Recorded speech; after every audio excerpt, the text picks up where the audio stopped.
ஷபீர், இந்த political angle இதை பார்க்கும்போது சிபிஐனுடைய விசாரணை அதை கோரி நீதிமன்றத்தில் தாவேக நேரடியாக வழக்கு தொடுக்கல. ஆனா சிபிஐனுடைய விசாரணைக்கு உத்தரவிட்ட போது விஜய் நீதி வெல்லும் என்று அவர் எக்ஸ்தலத்தில் பதிவிட்டிருந்தார். அப்போ அதை அவர் ஆமோதிக்கிறார் என்ற அர்த்தத்தில் தான் இதை பார்க்கணும். அப்போ ஒருவேளை இந்த சிபிஐ விசாரணை ஒரு கூட்டணிக்கான அழுத்தம் அல்லது அரசியல் ரீதியான ஒரு அழுத்தம் என்று பார்க்கும் பட்சத்தில், அப்படியாக கொடுக்கப்படும் பட்சத்தில் அதை வாய்ஸ் அவுட் பண்ண முடியாத ஒரு சூழலுக்கு விஜய் தள்ளப்பட்டிருக்காரா? நீங்க இதுல இந்த டைமிங் தான் ரொம்ப இம்பார்ட்டன்ட். இந்த டைமிங் இருக்கு இல்லையா, அதாவது தேர்தலுக்கு முன்பு கூட்டணிகள் எல்லாம் பேசிக்கொண்டிருக்கக்கூடிய இந்த நேரத்துல விஜய்க்கு ரெண்டு பெரிய விஷயங்கள் விஜய் எதிர்கொள்ள வேண்டியதாக இருக்கிறது. ஒண்ணு அவருடைய சினிமா துறை சார்ந்த ஒரு மிகப்பெரிய பிரச்சனை. அவருடைய கடைசி படமான ஜனநாயகன் இன்னைக்கு ரிலீஸ் பண்ண முடியாத ஒரு சூழல்ல அவங்க தவிச்சிட்டு இருக்காங்க. இன்னைக்கு கூட உச்ச நீதிமன்றத்துல மேல்முறையீடுக்காக அதை மென்ஷன் பண்ணணும்ன்ற ஒரு முயற்சி என்பது நடந்துச்சு. அது மென்ஷன் பண்ணல. காரணம் என்னன்னு தெரியல. ஏன் அதை மென்ஷன் பண்ணல அப்படின்றது நமக்கு இன்னும் தெரியல. அப்போ உங்களுக்கு ஒரு பக்கம் விஜய் இந்த நெருக்கடியை சமாளித்துக் கொண்டிருக்கிறார். அது அவருடைய திரைத்துறை சார்ந்த ஒரு மிகப்பெரிய கமிட்மெண்ட். இந்த படத்தை ஜனநாயகன் படத்துக்காக தான் அவர் பல்வேறு விஷயங்களை தள்ளி தள்ளி போட்டுட்டு இருந்தாரு. பல்வேறு அரசியல் நடவடிக்கைகள்ல ரொம்ப தீவிரமா இறங்க முடியாததுக்கு காரணம் ஜனநாயகன் படம் எப்படியாச்சும் வெளியே கொண்டு வந்துடணும். அதோடைய ஆடியோ லான்ச் எல்லாமே ரொம்ப சக்சஸ்ஃபுல்லா நடந்துச்சு. ஆனால் கடைசி நிமிஷம் படத்துக்கு இப்படி ஒரு தடை வரும், இப்படி ஒரு பிரச்சனை வரும் அப்படின்றத அவங்க எதிர்பார்க்கல.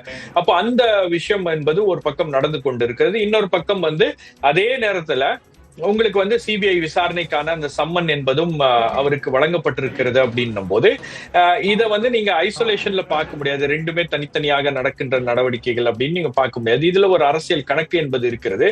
மூன்றாவதாக நீங்க விஜய் இதை பற்றி ஏன் பேசல அப்படின்னா அதுதான் விஜய்கிட்ட இருக்கக்கூடிய ஒரு மிகப்பெரிய பிரச்சனையாக நான் பார்க்கிறேன். நீங்க ஒரு விஷயத்த பொலிட்டிக்கலா அதை ஃபைட் பண்ணணும் அப்படின்னா நீங்க அரசியல் ரீதியா தான் நீங்க பேச வேண்டும். சைலன்ஸ் இஸ் a strategy அப்படின்னு விஜய் உடைய கட்சியை சேர்ந்த பலரும் அதை மேற்கோள் காட்டுறாங்க.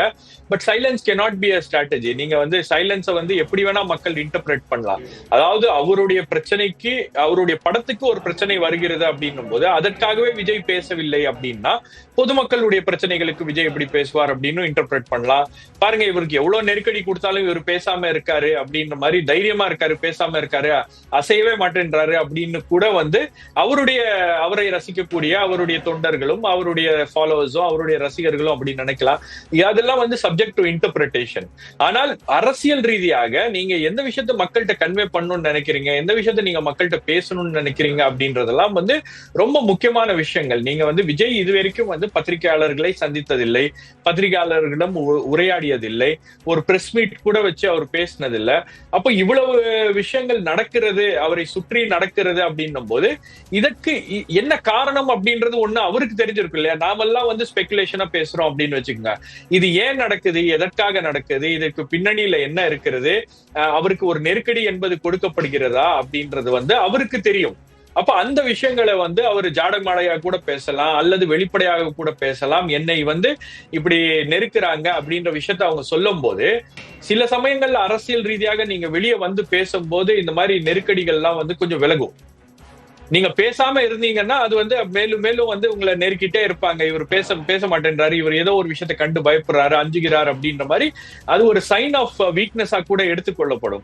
அப்ப நீங்க எந்த இடத்துல இந்த விஷயங்களை குறித்து நீங்க வாய்ஸ் அவுட் பண்றீங்களோ, இந்த விஷயங்கள் குறித்து நீங்க பேசுறீங்களோ அந்த இடத்துல உங்களுக்கு பப்ளிக் மத்தியில நீங்க அந்த ஒட்டுமொத்த டிஸ்கோர்ஸை சேஞ்ச் பண்றீங்க. பப்ளிக் மத்தியில ஒரு விஷயத்த நீங்க கடத்துறீங்க அப்படின்னும் போது, இப்ப நீங்க உதாரணத்துக்கு எடுத்துக்கோங்க, இந்த ஜனநாயகன் படம் இவ்வளவு முட்டுக்கட்டை போடுவது தேவையில்லாதது அப்படின்னு அதிமுகல பல பேருடைய கருத்தாக இருக்கிறது, பாஜக பல பேருடைய கருத்தாக இருக்கிறது. காரணம் என்னன்னு பாத்தீங்கன்னா இதெல்லாம் விஜய்க்கு பாசிட்டிவா போய் முடியும், விஜய்க்கு சாலிடா இது ஒரு வாய்ப்பை அவருக்கு சிம்பத்தியை ஏற்படுத்தி கொடுத்துரும் அப்படின்ற ஒரு எண்ணம் என்பது அவங்க கிட்ட இருக்கு. ஆனா இதெல்லாம் அவங்களால பேச முடியல. இப்ப ஏதோ ஒரு இடத்துல அவங்களை மீறிய ஒரு நடவடிக்கையாக இது இருக்கிறது அப்படின்னும் போது ஏதோ ஒரு இடத்துல விஜய் இந்த அரசியலை புரிந்து கொண்டு விஜய் வெளிப்படையாக பேசி இருந்தால் இப்ப நாங்க பேசுற இந்த விஷயத்துக்கு எல்லாம் ஏதோ ஒரு கான்டெக்ட் கிடைச்சிருக்கும்.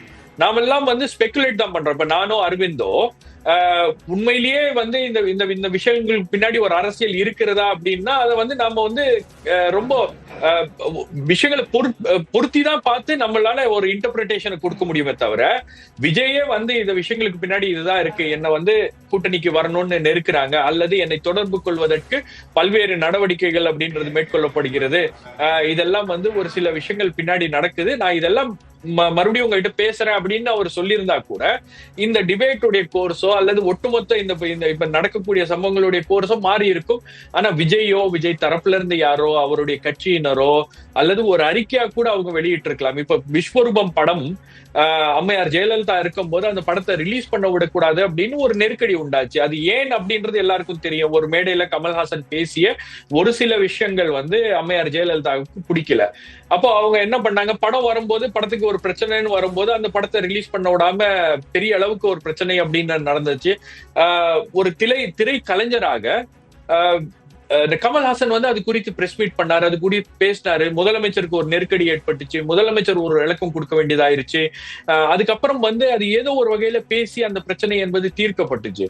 அப்போ இந்த விஷயங்களை எல்லாம் நீங்கள் எப்படி அணுகுகிறீர்கள் அப்படின்றது ஒண்ணு முக்கியமானது. இப்ப மத்தவங்க எல்லாம் பேசுறாங்க, மத்த எல்லாருமே இப்போ திமுக தரப்புல இருந்து கூட விஜயை டெல்லிக்கு கூப்பிட்டு இந்த விசாரணையை நடத்துவது அப்படின்றது சரியான ஒரு கருத்து கிடையாது அப்படின்னு திமுகவுடைய பேச்சாளராக இருக்கக்கூடிய ஸ்போக்ஸ் பர்சனாக இருக்கக்கூடிய அட்வொகேட் சரவணன் வந்து லீகலா இதை சொல்லியிருக்காரு. இது வந்து ஒரு இன்டிமிடேஷன் தான், இது அவரை மிரட்டுவதற்காக நடத்தப்படுகின்ற ஒரு விஷயம் அப்படின்னு அவங்கள திமுக தரப்பினர் பேசுறாங்க. ஆனா விஜய் கட்சியில இருந்து யாரும் அதை பேச முடியல அப்படின்னும் போது அங்கதான் வந்து பல கேள்விகள் எழுப்ப வேண்டிய ஒரு கட்டாயம் என்பது ஏற்பட்டிருக்கு. என்ன ஸ்ட்ராட்டஜி அவங்களது, எப்படி இதை கையாள போகிறார்கள், என்ன ஸ்ட்ராட்டஜி இருக்கிறது அவங்க கிட்ட, இதை பொலிட்டிக்கலா அவங்க ஃபைட் பண்றாங்கன்னா இதை பொலிட்டிக்கலா அணுகுறாங்களா அப்படின்னு பாத்தீங்கன்னா இல்ல, இதை லீகலா அப்ரோச் பண்றாங்களா, லீகலா அவங்க வந்து சம்மன்ஸுக்கு போய் ஆன்சர் பண்றாங்க, சம்மன்ஸுக்கு போய் அவங்க ஆஜராகிறாங்க. பட் இதுக்கு பின்னாடி இருக்கக்கூடிய நெருக்கடிகள் ஏதாச்சும் இருந்துச்சுன்னா அது அவங்க தான் பேசணும். ஏன் அமைதி காக்கிறது என்பது குறித்து கேட்டீங்க திரு அரவிந்த். இதுல காங்கிரஸ் ஜனநாயகன் திரைப்பட விவகாரத்தை பொறுத்த வரைக்கும் காங்கிரஸ்ல இருந்து கிரீஷ் சோடங்கர், மாணிக்கம் தாக்கூர் உள்ளிட்டவர்கள் விஜய்க்கு ஆதரவாக பேசியிருக்கிறார்கள். இது வந்து ஒரு திரைப்படத்திற்கான ஒரு தடை அப்படின்ற வகையில அவங்களோட ஆதரவை பார்க்கணுமா அல்லது இல்ல கூட்டணி கணக்கு இருக்குன்றத பார்க்கணுமா அப்படின்ற கேள்வி எழுது. இதை பத்தி நம்ம பேசுவோம்.